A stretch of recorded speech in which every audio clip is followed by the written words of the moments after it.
Hi, I'm Fred Gaumnitz, Fire Chief, Chowchilla. I am a third-generation firefighter. My great-grandfather was a captain at Station 9 in LA. For here in Chowchilla, I was born and raised, been here my whole life, and this is the only place I wanted to be a volunteer firefighter for. And I was a volunteer firefighter for 14 years before I became chief. And I've been chief for the last 3 years.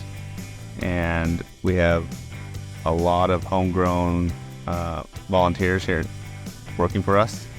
Our station is all volunteers. We have approximately 22 volunteers working for us, and some of them have had several of them are over 30, 40 years on the service. So the Chowchilla Volunteer Fire Department was created in 1923, the same year the city was. This is the city's centennial, 100 years. So there has been a volunteer fire department here since the beginning. Chowchilla is approximately 11 square miles. It's very rural. We have a population just under 20,000.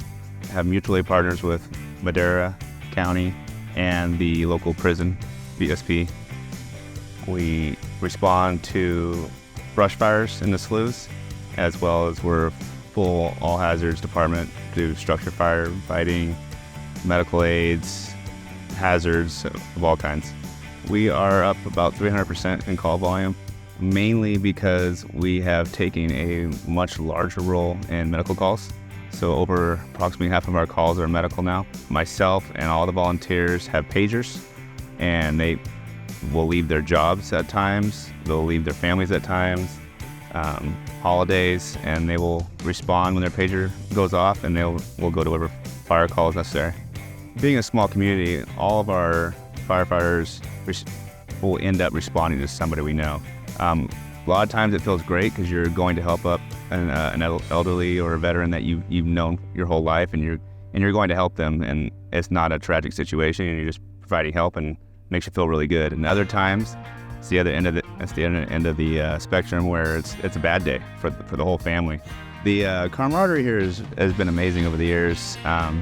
In fact, for the 4th of July, we felt bad for some people having to go respond on the 4th of July and some people not. So what we did was we created a big 4th of July barbecue in-house, and all the families, even the friends of families that people would normally invite to their party, we invite them all here. And so when we leave, we all leave, and all our extended family are hanging out together and watching fireworks together, eating together, and we try to promote the family aspect of the department. The community outreach, we actually took off pretty heavily during COVID. A lot of people were afraid to go outside, so we created a program where we would go get groceries for the elderly and our veterans. We also went out, and anytime somebody wanted to do a birthday, because a lot of kids weren't able to celebrate their birthday with their friends, we would take all our engines and do a big drive-by, and with sirens and everything for any requests. And that was all volunteers on their free time. Our firefighters have been out at every football game. So when they score a touchdown, they run the siren, just so the young kids see that, hey, we have a fire department, that they're engaged in the community, and hopefully they come check it out.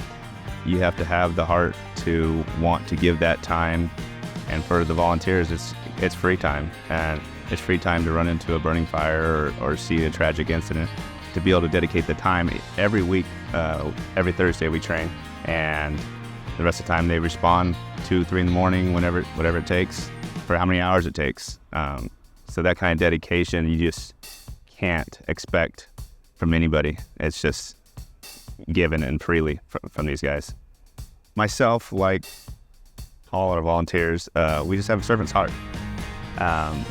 There's something in you that makes you want to help people. And even though you have your bad days where things don't go right and you can't help people the way you want them to, you have plenty of good days where you bring that person back to life that had no heartbeat. You pull that teenager out of a car and they're alive, and there's just so many rewarding aspects to helping people that keeps me and all my guys coming back.